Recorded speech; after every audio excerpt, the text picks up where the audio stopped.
ख्यातिर अविप्लवा हानोपाय। ये हान का उपाय है। उपाय साधन प्राप्ति का, जो प्राप्त कराने वाला साधन है उसको उपाय कहते हैं। हान माने मोक्ष। अभी पिछले सूत्र में बताया था ना, जन्म नहीं लेना ये मोक्ष है और ये हान है। जब दुख छूट जाए वो स्थिति है हान। हान माने छूट गया। क्या छूट गया? दुख। दुख छूट गया, ये हान है। तो दुख छूट गया, कहाँ छूट गया? मोक्ष में छूटता है। पूरी तरह से दुख मोक्ष में छूटता है, इसलिए हान का सीधा शब्दार्थ कर लीजिए मोक्ष। और ये हान का उपाय है, मोक्ष का उपाय है। मोक्ष तक जाना हो तो ये उपाय करो। क्या उपाय है? विवेक ख्याति। विवेक ख्याति उपाय है मोक्ष। हाँ, दुख प्राप्ति, दुख निवृत्ति और सुख की प्राप्ति, चलो दोनों जोड़ लीजिए, इसका नाम है मोक्ष। तो हान का मतलब मोक्ष। मोक्ष का मतलब दुख भी छूटेगा, सुख भी मिलेगा। इस स्थिति का नाम है हान। तो इस स्थिति में पहुंचने का उपाय क्या है? उसका उपाय है विवेक ख्याति। ये उपाय है। विवेक ख्याति का अर्थ है तीन पदार्थों को अलग अलग समझना। दोहराइए, क्या बोला? तीन पदार्थ अनादि हैं, ईश्वर, आत्मा, प्रकृति। ये तीन पदार्थ अलग अलग हैं। इन तीनों को अलग अलग करके देखना। ये ईश्वर है, ये आत्मा है, ये प्रकृति है। तीनों का अलग अलग स्वरूप यहां समझना, और वो भी तत्व ज्ञान के लेवल पर, शाब्दिक ज्ञान के लेवल पर नहीं। तत्व ज्ञान के स्तर पर तीन पदार्थों को अलग अलग समझना, ये है विवेक ख्याति। ख्याति का अर्थ है ज्ञान। विवेक का मतलब पृथक पृथक, अलग अलग। तीन तत्वों को अलग अलग जानना। आप जब किसी मनुष्य को देखते हैं, उस मनुष्य को प्राणी कहते हैं। प्राणी, उस प्राणी में दो चीजें होती हैं, एक शरीर और एक आत्मा। दोनों को मिला के प्राणी कहलाता है। तो जब आप मनुष्य को देखते हैं तब आपको शरीर और आत्मा दो चीजें दिखती हैं या एक दिखता है? एक दिखता है तो मिथ्या ज्ञान है। तो अविद्या है। एक दिखता है तो अविद्या है, और दो दिखते हैं तो विवेक ख्याति है, तो तत्व ज्ञान है। दो दिखने चाहिए। जब आपको दो दिखने लगे ना, आपकी नजर बदल जाएगी, आपकी दृष्टि बदल जाएगी। आपको दुनिया अजीब रंग की दिखेगी। यार ये ऐसी होती है दुनिया, अब तक तो हम ऐसी नहीं समझ रहे थे, अब तो कुछ और ही दिखने लग गया। तो ये सारी दुनिया अविद्या में है। ये शरीर को आत्मा मानती है। शरीर और आत्मा एक ही चीज दिखती है, दो कहाँ दिखती है? महर्षि पतंजलि जी कहते हैं दो दिखने चाहिए। जब आप किसी व्यक्ति को देखो तो एक तो आंख से दिखना चाहिए, दूसरा बुद्धि से। दूसरा जो आत्मा है वो बुद्धि से दिखता है। आंख से कहाँ दिखता है आत्मा? दिखता है? आंख से आत्मा नहीं दिखता, आत्मा बुद्धि से दिखता है। शरीर आंख से दिखता है, और व्यक्ति शरीर को तो देख लेता है और बुद्धि को देखता ही, वो आत्मा को देखता ही नहीं। बस शरीर को ही आत्मा मान लेता है। ये अविद्या है, और ये अविद्या ही बंधन का कारण है। ये बंधन का कारण, ये मिथ्या ज्ञान है। दोनों को एक देखना बंधन का कारण है, दो को दो देखना मुक्ति का कारण है। बस तो ये कह रहे हैं मुक्ति का उपाय है दो चीजों को दो देखो, और साथ में एक तीसरा भी देखो। तीन है, तीनों को देखो। ईश्वर है या नहीं है? यहां है या नहीं है? आपके साथ रहता है या नहीं 24 घंटे? दिखता है क्या? यही तो मिथ्या ज्ञान है। ईश्वर 24 घंटे हमारे साथ रहता है और हम उसको देखते ही नहीं, सोचते ही नहीं, विचार ही नहीं करते, भूल ही जाते हैं। सारा दिन भूले रहते हैं। जब शाम को संध्या का टाइम आता है तब थोड़ा सा याद आता है, चलो भाई थोड़ी संध्या तो कर ले। और हम संध्या नहीं करेंगे तो लोग हमको नास्तिक कहेंगे। तो नास्तिक ना कहें इसलिए लोगों के दिखावे के लिए थोड़ी देर बैठ जाते हैं। ईश्वर में कहाँ रुचि है? कोई रुचि नहीं। हाँ जी, तीन दिखना चाहिए। हाँ, मैं तो स्टेप बाय स्टेप ला रहा हूं आपको। पहले दो तो देखो, फिर तीसरा दिखाऊंगा, पहले दो तो देखो। तो जब किसी व्यक्ति को देखते हैं तो हमें एक नहीं दो चीज दिखनी चाहिए। पहले शरीर तो दिखता ही है, दूसरा बुद्धि से आत्मा को भी देखो, और तीसरा ईश्वर को भी देखो, वो भी बुद्धि से दिखता है। दो चीजें तो आंख से नहीं दिखती, ना आत्मा दिखता है ना ईश्वर दिखता है, वो बुद्धि से दिखता है। तो सारे दिन हमको तीन चीजें दिखनी चाहिए, इसका नाम है विवेक ख्याति।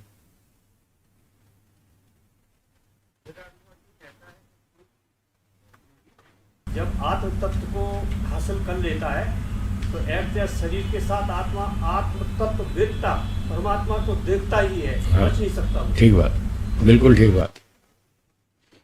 तो एक शब्द और है, विप्लवा, अविप्लवा।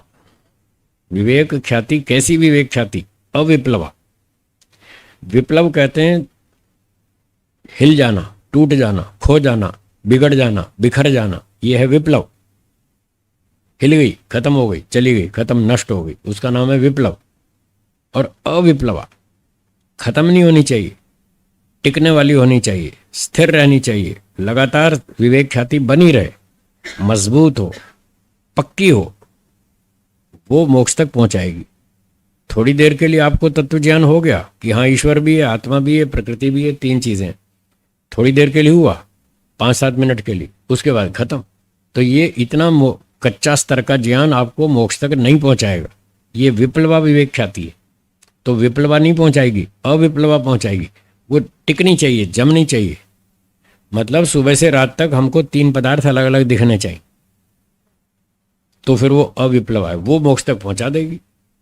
जब आपको 24 घंटे पुलिस वाले खड़े हुए दिखाई देंगे चौराहे पर, फिर आप गलती करेंगे? बस तो 24 घंटे पुलिस वाला दिखना चाहिए, ईश्वर। ईश्वर 24 घंटे आपको पुलिस वाले की तरह डंडा लेकर दिखना चाहिए, तब आप गलती नहीं करेंगे, तब आपका मोक्ष हो जाएगा, तब 100% अच्छे काम करेंगे। जी बोलिए। अलग अलग ज्ञान नहीं, अलग अलग।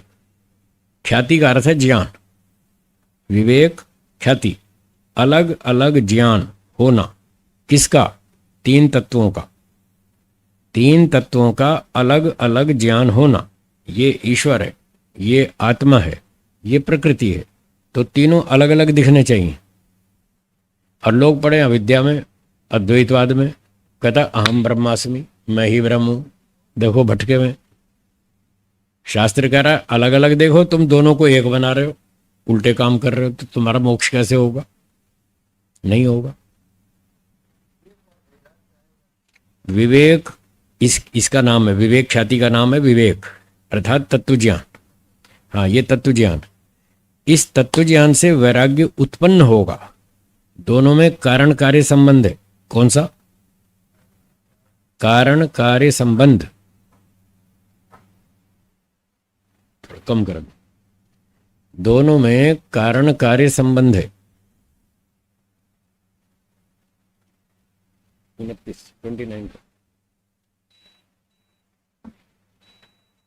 बस ठीक है।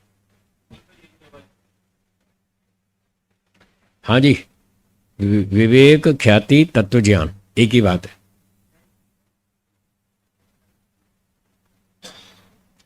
विवेक ख्याति अर्थात तत्व ज्ञान,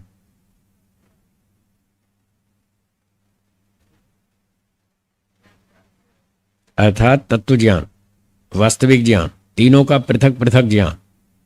ठीक है। इस ज्ञान, ये ज्ञान है कारण। ज्ञान क्या है? कारण।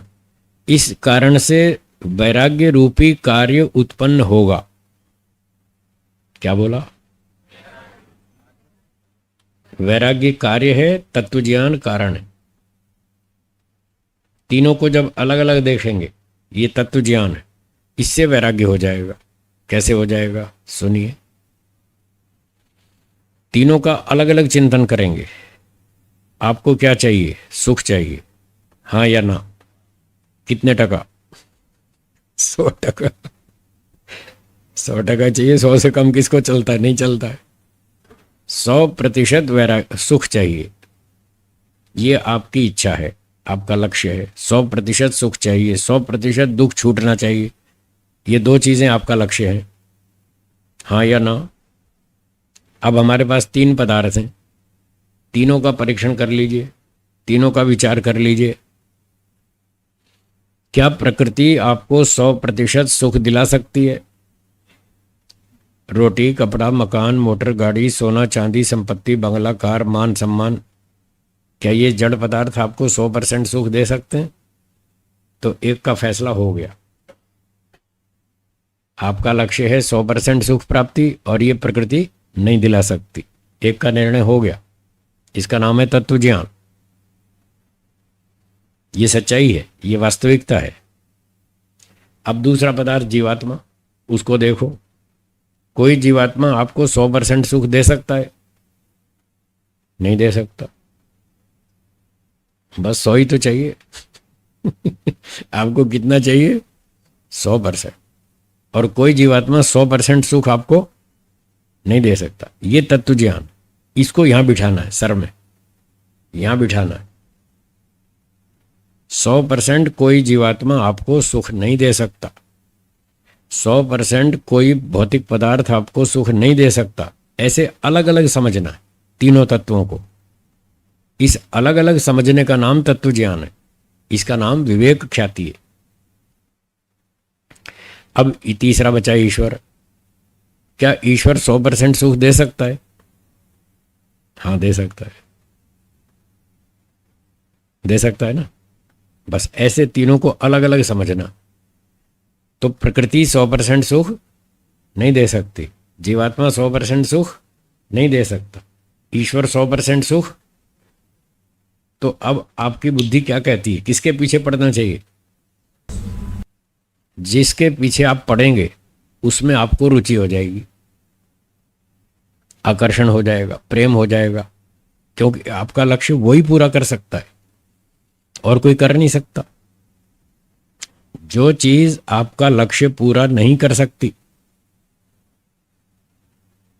क्या आप उसकी तरफ बढ़ेंगे? जो वस्तु आपका लक्ष्य पूरा नहीं कर सकती, आपको समझ में आ रहा है ये वस्तु मेरा लक्ष्य पूरा नहीं कर सकती, क्या आप उसकी तरफ भागेंगे? नहीं भागेंगे, वहां से वापस उल्टे मुड़ जाएंगे। तो वहां से जो उल्टे मुड़ गए, इसका नाम वैराग्य है। क्या बोला? उल्टा मुड़ गए, इसका नाम वैराग्य है। तो प्रकृति से आपको वैराग्य हो जाएगा। प्रकृति 100% सुख नहीं दे सकती, यू टर्न मारो, प्रकृति की तरफ भागेंगे, जीवात्मा की तरफ भागेंगे। सारी दुनिया भाग रही है, आप भी उन्हीं में से। जब तक अविद्या है तब तक उस संसार की ओर ही तो भाग रहे हैं ना। बोलिए।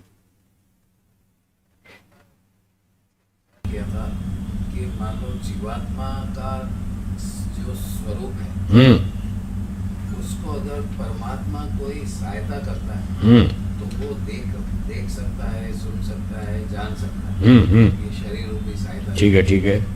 तो जैसे सामान्य जीवात्मा इंस्ट्रूमेंट परमात्मा के द्वारा बने हुए से देख रहा है, सुन रहा है, जान रहा है, तो जो हमको इंस्ट्रूमेंट बना के दे रहा है उसका सामर्थ्य तो हमसे कई गुना ज्यादा है। बहुत अधिक है। तो वो तो जैसे हम बिल्कुल लाइव देख रहे हैं, उससे भी ज्यादा लाइव देखता होगा। बिल्कुल देखता है, उससे ज्यादा जानता होगा, क्लियर देखता है, क्लियर जानता है।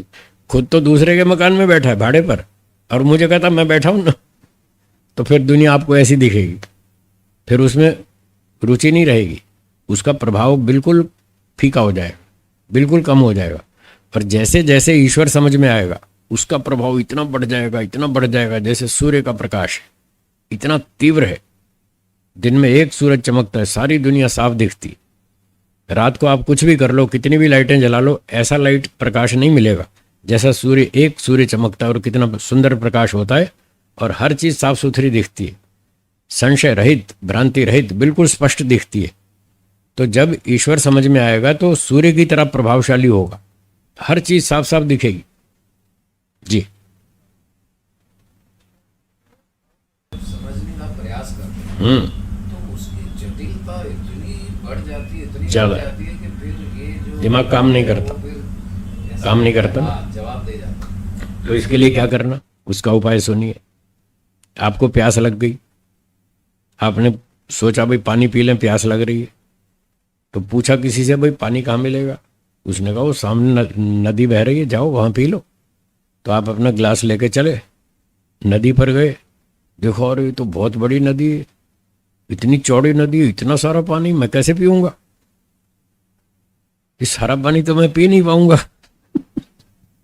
नदी में तो बहुत पानी है, सारा तो मैं पी नहीं सकता। तो क्या आप 2 गिलास भी नहीं पिएंगे? 2 गिलास तो पी लेंगे ना।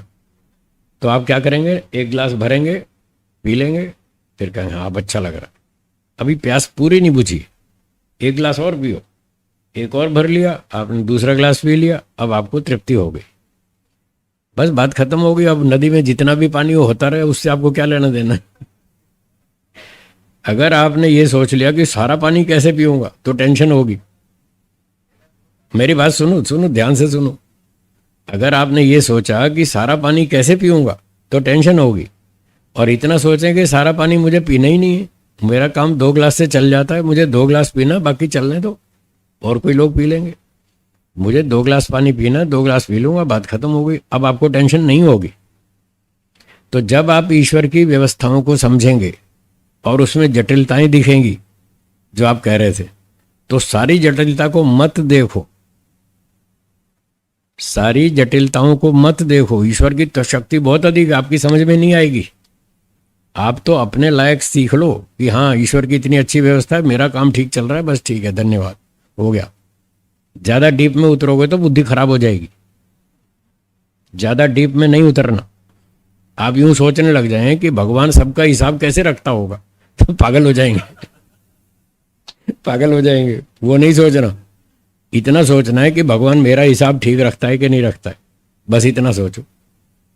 मेरा तो ठीक रखता है, वो न्यायकारी है, तो फिर मुझे कर्मफल देगा या नहीं देगा? हाँ बिल्कुल देगा, ठीक समय पर देगा, न्याय से देगा, कहीं भी अन्याय नहीं करेगा, कोई गड़बड़ नहीं करेगा, बस तो मेरा काम चल गया।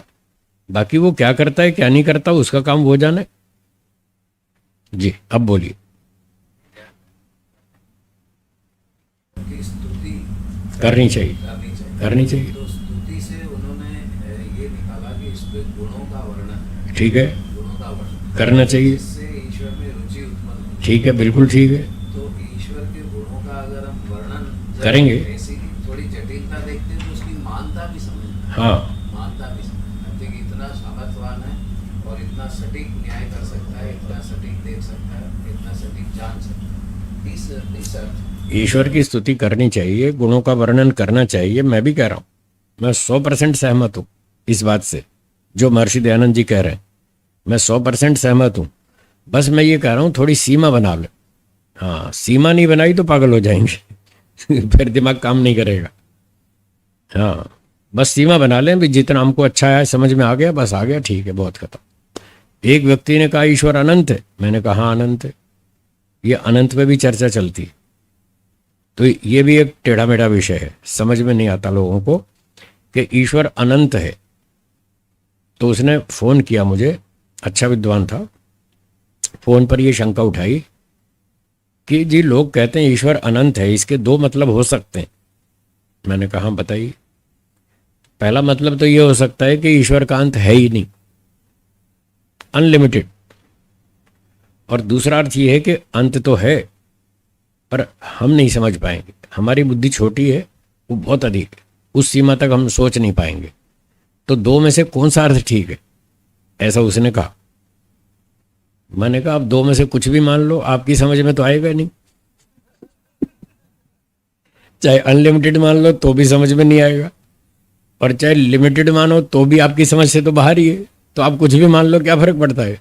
क्यों खामखा एक्सरसाइज कर रहे हैं दिमाग की आपको हर हालत में यही मानना पड़ेगा कि हमारी समझ से बाहर है। तो बस इतना मान लो, टेंशन खत्म हो जाएगी। और वैसे अगर और गहराई में उतरें तो जो मुझे ठीक लगता है वो मैं अपना उत्तर बता रहा हूं, पर बात वही है, समझ में आपकी आएगा नहीं वो बात तो फिर भी रहेगी, आपकी समझ में नहीं आएगा। बोले अच्छा आपका विचार बताइए। मैंने कहा मेरा विचार यह है कि ईश्वर अनलिमिटेड है, उसकी सीमा है ही नहीं। बोले अच्छा वो दूसरा अर्थ था, उसमें तो सीमा थी, वो मान लें तो आप इसको क्यों मानना चाहते हैं कि उसकी सीमा है ही नहीं? मैंने कहा मैं इसलिए मानना चाहता हूं, अगर दूसरा पक्ष माना जाए सपोज कि चलो कहीं सीमा तो है पर वो हमारी समझ से बाहर है, ऐसा मान लें तो एक प्रश्न उठेगा कि जहां ईश्वर खत्म हो जाएगा, जहां ईश्वर की सीमा आ जाएगी, उसके आगे क्या है? उसके आगे क्या चीज है? फिर उसका उत्तर बताओ। कोई उत्तर बनेगा? नहीं बनेगा ना। इसलिए पहला अर्थ मानना ज्यादा अच्छा है कि उसका कोई अंत ही नहीं है। और वेदों में तो लिखा ही है ईश्वर अनंत है, ऋषियों ने भी लिखा है ईश्वर अनंत है, तो उसको इतना मान के छोड़ देंगे, ज्यादा दिमाग नहीं लगाएंगे, नहीं तो पागल हो जाएंगे। इसलिए ईश्वर तो बहुत बड़ा है, उसके सारे गुणों को नहीं समझ सकते, एक गुण को भी पूरी तरह नहीं समझ सकते। बस मोटा मोटा आपने जैसे बताया ना, नदी में से 2 गिलास पानी पी लो, अपना काम पूरा हो गया। इतना इतना चलना है कि ईश्वर न्यायकारी है, दयालु है, आनंद का भंडार है, सबका रक्षक है। कैसे रक्षा करता है मोटा मोटा समझ लो, बस अपना काम चल जाएगा। तो ऐसे करना चाहिए। हाँ जी बोलिए। ये दृश्य जगत या दूसरा जो पंच महाभूत रूप रस गंध स्पर्श शब्द तन्मात्रा, वो प्रकृति? प्रकृति सारी है, 24 पदार्थ प्रकृति, और प्रकृति का परिवार, ये सारा जड़ पदार्थ है। मूल प्रकृति एक वस्तु सत्वरजतम, और उससे उत्पन्न हुए 23 पदार्थ, ये सब जड़ पदार्थ हैं, प्रकृति और उसका परिवार है। इसको विकृति कहते हैं। 23 पदार्थ जो उत्पन्न हुए इसका नाम है विकृति। भूतेन्द्रियात्मक, 10 भूत और 13 इंद्रियां, ये 23 पदार्थ ये प्रकृति से बने। तो दार्शनिक भाषा में प्रकृति तो नाम है मूल द्रव्य का, सत्वरजतम का, और जो 23 पदार्थ उत्पन्न हुए इसका नाम है विकृति। विकृति का मतलब विशेषण कृति, विशेष रूप से बनाई गई, सोच समझकर बनाई गई, सिस्टमैटिक क्रिएशन, विशेष उद्देश्य की पूर्ति के लिए बनाई गई, वो है विकृति। तो ये सारे 24 जड़ पदार्थ, जिसका उल्लेख हमने पिछले सूत्रों में पढ़ा 18 और 19 में। ठीक। जीव तीन में से पहले किसका प्रयास करना चाहिए जानने के लिए? पहले प्रकृति का, क्योंकि प्रकृति स्थूल वस्तु है। मनुष्य के समझने की जो पद्धति है वो ये है, पहले वो मोटी चीज को समझता है, सरल विषय को पहले समझता है, स्थूल विषय को। बाद में उसकी बुद्धि की क्षमता बढ़ती है, फिर वो सूक्ष्म बातों को भी समझता है। पहले मोटी बात समझता है, फिर गहरी बातें समझता है। हमारा सिस्टम ऐसा है। तो ईश्वर जीव प्रकृति 3 पदार्थ हैं, इन तीनों को समझना है, इसका नाम विवेक ख्याति है। तो समझने का सिस्टम है, पहले स्थूल विषय को समझो, वो जल्दी समझ में आएगा। फिर वो समझ में आने पर फिर उससे सूक्ष्म को समझो, फिर वो समझ में आएगा। फिर बाद में सबसे सूक्ष्म को समझो। ये हमारा समझने का क्रम है। तो तीनों में सबसे स्थूल या सबसे सरल विषय प्रकृति है, इसलिए पहले प्रकृति को जानेंगे। ये प्रकृति है, ये संसार, प्रकृति विकृति। मैं दोनों को चालू भाषा में प्रकृति के नाम से बोल रहा हूं, आपको पहले क्लियर कर दिया। ये सारा प्रकृति विकृति एक ही चीज है। ये प्रकृति का ही रूप है जो जगत है। तो अब प्रकृति मूल तो सूक्ष्म है, वो तो दिखती नहीं, तो जो दिखती है वो यहीं से हम शुरू करेंगे, जो सामने दिखती है। तो सामने क्या दिखता है? रूप, रस, गंध, शब्द, स्पर्श, 5 विषय दिखते हैं। तो इनको जानना सबसे पहले। कल परसों मैंने कहा था खूब हलवा खाओ, खूब खाओ पेट भर के, खूब एक्सपेरिमेंट करो, यहां से शुरू करना। ठीक है ना? तो आज जाके खूब पेट भर के खाना। खाते ही रहते हैं, कितने सालों से परीक्षण कर रहे हैं। परीक्षण नहीं कर रहे, बस खा रहे हैं, परीक्षण नहीं कर रहे। अब परीक्षण शुरू करें।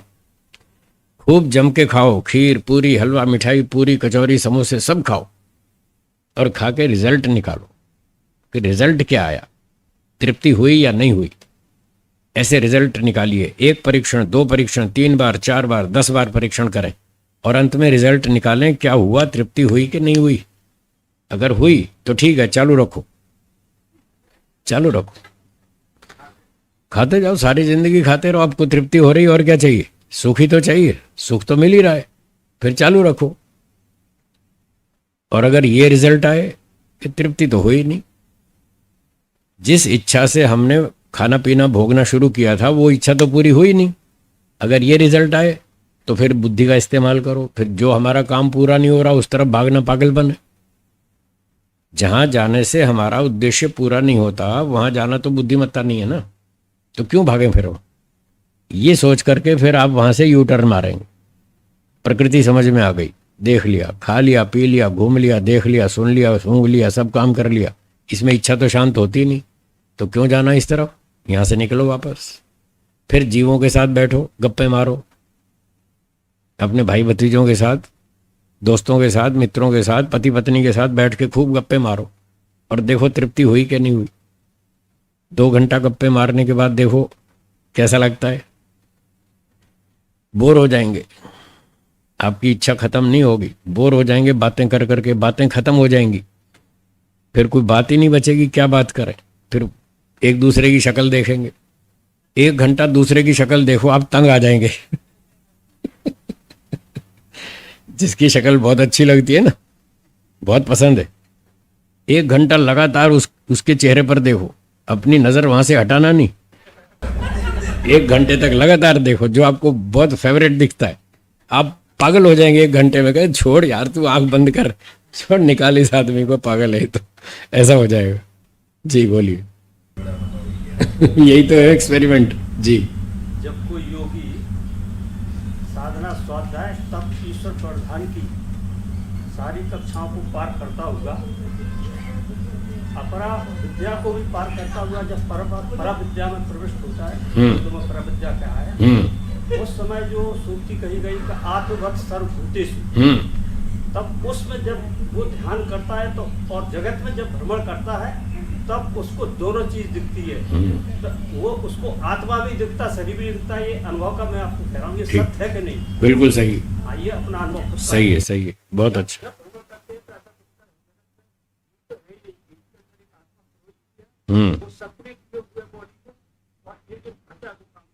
ठीक बात, ठीक बात, बहुत अच्छा। तो ये सारी चीजें हैं एक्सपेरिमेंट करने की। ऐसे एक्सपेरिमेंट करने से आपको तत्व ज्ञान होगा। ये सारे प्रयोग इसलिए बताए जा रहे हैं कि इससे आपको वो तत्व ज्ञान हाथ में आ जाएगा। उस तत्व ज्ञान से फिर वैराग्य होगा। फिर कहेंगे ठीक है भाई, देख तो लिया, गप्पे मार ली, खा लिया, पी लिया, क्या हुआ? कुछ नहीं हुआ, छोड़ो ना। फिर आपका मन ऐसे हो जाएगा, छोड़ो ना, बस फिर इतना काम करेंगे जितना काम जरूरी है, जितना आवश्यक है, फिर उतनी बात करेंगे। भोजन चाहिए, हाँ माता जी भोजन दे दो, भूख लगी, गए भोजन खाया, 10-20 मिनट में नमस्ते, बहुत धन्यवाद, फिर अपने चल दिए अपने एकांत में। फिर काम से काम रखेंगे, तो फिर ऐसे वैराग्य हो जाएगा। और फिर बैठेंगे भगवान के पास, उसके साथ आप बैठे रहो, आप थकते नहीं, बोर नहीं होते, उससे जितनी मर्जी बातें करो। अब लोग भगवान से तो बात करते ही नहीं, दुनिया से सारा दिन बात करते हैं, भगवान से बात ही नहीं करते, उसको तो भूले ही रहते हैं सारा दिन। तो कोई बात नहीं, धीरे धीरे अभ्यास करेंगे तो धीरे धीरे अभ्यास बनेगा।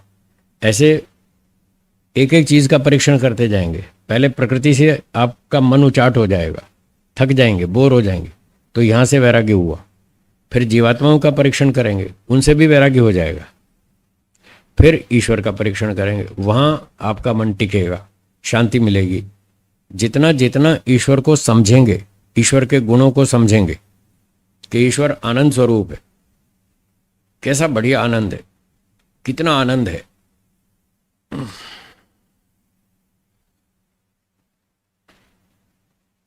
तो जैसे जैसे ईश्वर का आनंद समझ में आएगा ना, हो जाएगा, थोड़ा नस चढ़ गई, पाँव हो जाएगा।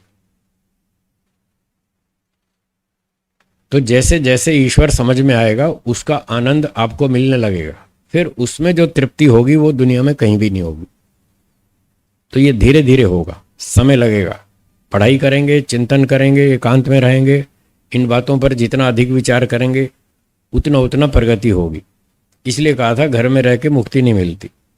ये सब करने के लिए एकांत चाहिए, शांति चाहिए, जंगल चाहिए, प्राकृतिक वातावरण चाहिए, जहाँ बाहर का शोर शराबा ना हो, ये पोल्यूशन ना हो, दूर धमाका ना हो, नगरों का भागदौड़ ना हो, शांति हो, एकांत हो, वहाँ पर दिमाग काम करता है इन बातों में। तो वेदों में कहा उपहवरे गिरीणाम संगमे च नदीनाम धिया विप्रो अजायत। पहाड़ों की गुफाओं में जाओ, जंगलों में जाओ, आश्रमों में जाओ, एकांत स्थानों में रहो, वहां बैठकर चिंतन करो, वहां ये सारी चीजें साफ दिखेंगी। तो इस प्रकार से हमारी प्रगति होगी। और कोई शंका बोलिए। कि बुद्धि से आत्मा को देखना, तो ये थोड़ा समझ रहे हैं। हाँ, इसको बताता हूं। आंख से तो शरीर दिख रहा है, ठीक है। शरीर 5.5 फीट का है, 5.25 फीट का है। क्या इसमें आत्मा भी है ना? जीवित शरीर में जब वो हिलता डुलता है तो मतलब इसमें आत्मा है। अब डेड बॉडी क्यों नहीं हिलती? उसमें आत्मा नहीं है। ऐसे बुद्धि से देखना है। ये शरीर क्यों हिल रहा है? इसमें आत्मा है, इसलिए हिल रहा है। और अच्छा भला हिलता था, अभी बंद हो गया। ये क्यों बंद हो गया भाई? तो बुद्धि बताती है ना, ये क्यों बंद हो गया? आत्मा निकल गई। तो आपने बुद्धि से जाना इस बात को कि इस जीवित व्यक्ति में आत्मा है, ऐसे देखना। तो जब भी किसी जीवित व्यक्ति को देखेंगे और वो चल रहा है, फिर रहा है, बोल रहा है, बात कर रहा है, हंस रहा है, गा रहा है, खेल रहा है, सारे काम कर रहा है, तो बुद्धि से देखो इसमें एक आत्मा है। उस पर थोड़ा कंसंट्रेट करें, थोड़ा विचार केंद्रित करें कि इसमें एक आत्मा है। जब आपका ध्यान आत्मा पर जाएगा, क्या बोला? तो जितना शरीर का प्रभाव है वो हल्का पड़ जाएगा। शरीर देखकर जो आपको प्रभाव पड़ता है ना शरीर का, ये बड़ा सुंदर है, लंबा चौड़ा है, बलवान है, मजबूत है, ये जो शरीर का प्रभाव पड़ रहा है ये फीका पड़ जाएगा जब आपका दिमाग आत्मा के बारे में सोचेगा। मतलब जब आप आत्मा के बारे में सोचेंगे तो आत्मा का प्रभाव थोड़ा थोड़ा समझ में आने लगेगा और शरीर से जितना आप प्रभावित हो रहे हैं वो कम हो जाएगा। फिर उन दोनों की तुलना करेंगे, शरीर और आत्मा की। अब थोड़ा थोड़ा समझ में आने लगा कि ये दो चीज़ें हैं, एक नहीं है। एक शरीर है और एक आत्मा है। फिर इन दोनों की तुलना करेंगे, दो में से ज़्यादा मूल्यवान कौन है? आत्मा। फिर जब ज़्यादा मूल्यवान आत्मा है तो आप उससे प्रभावित होना शुरू हो जाएंगे। शरीर का प्रभाव कम होता जाएगा, हल्का होता जाएगा, उसमें जो आकर्षण है वो घटता जाएगा। फिर बुद्धि से और देखेंगे, अगर कितना अच्छा बलवान सुंदर व्यक्ति है, अगर इसमें से आत्मा निकल जाए फिर क्या बचेगा? फिर शरीर बचेगा। अब बुद्धि से उसको अलग कर देंगे दोनों को, शरीर अलग, आत्मा अलग। जब बुद्धि से आत्मा को अलग कर देंगे तब डेड बॉडी बचेगी। अब देखो आप डेड बॉडी से कितने प्रभावित होंगे। कुछ नहीं कहेंगे, जल्दी निकालो जल्दी निकालो, ऐसा होगा ना। तो ये तो तब होगा जब व्यक्ति मरेगा, आत्मा निकल जाएगा। वो तो अभी 10, 20, 50 साल बाद होगा। जो 50 साल बाद स्थिति होगी उसको हम आज ही देखेंगे बुद्धि से। अगर आज ही हम हो जाएगा, ये महर्षि पतंजलि कहना चाहते। आगे समझ। तो ऐसे बुद्धि से आत्मा को देखना है। हाँ जी बोलो। स्वामी जी, एक बार एक कॉकरोच उल्टा था और ऐसे बड़ा था, मेरे को ऐसा लगा कि ये मर गया। हाँ। तो उसकी मरी हुई की थोड़ी अनुभूति अलग लग रही थी। लेकिन फिर मैं सोचा चलो इसको पैर मार हिला के देखते हैं। हिला के देखते हैं। और थोड़ी देर पहले उसको देखा तो ऐसा लगा ये डेड बॉडी है। बिल्कुल। क्योंकि बिल्कुल उल्टा था तो हलचल नहीं कर रहा। ठीक बात है। और जैसे उसको थोड़ा सा ठोकर मारी तो सीधा हो गया। सीधा हो गया। और सीधा होते ही थोड़ी हलचल हुई। भाग गया? नहीं, भागा नहीं, पहले थोड़ी उसकी वो हलचल हुई, मुझे हिलाई तो ऐसा मेरे को अनुभव हुआ कि ये तो जिंदा है। हाँ उसको देखने से अंदर एक रोमांच उत्पन्न हुआ ना, हाँ प्रभाव पड़ा ना, बिल्कुल। ऐसे पड़ता। कि ये पता चल गया कि अभी मरा नहीं है, इसमें आत्मा है। यदि आत्मा है तो आपके ऊपर उसका प्रभाव अलग टाइप का होगा और डेड बॉडी है तो अलग टाइप का होगा। बस यही फर्क है। ऐसे बुद्धि से आत्मा दिखता है। फिर ये लंबा चौड़ा काम है, बाकी शाम को बताएंगे। अभी समय पूरा हो गया अभी समय हो गया, बाकी चर्चा फिर करेंगे। धन्यवाद। अगली सूचना श्री लालचंद जी बताएंगे।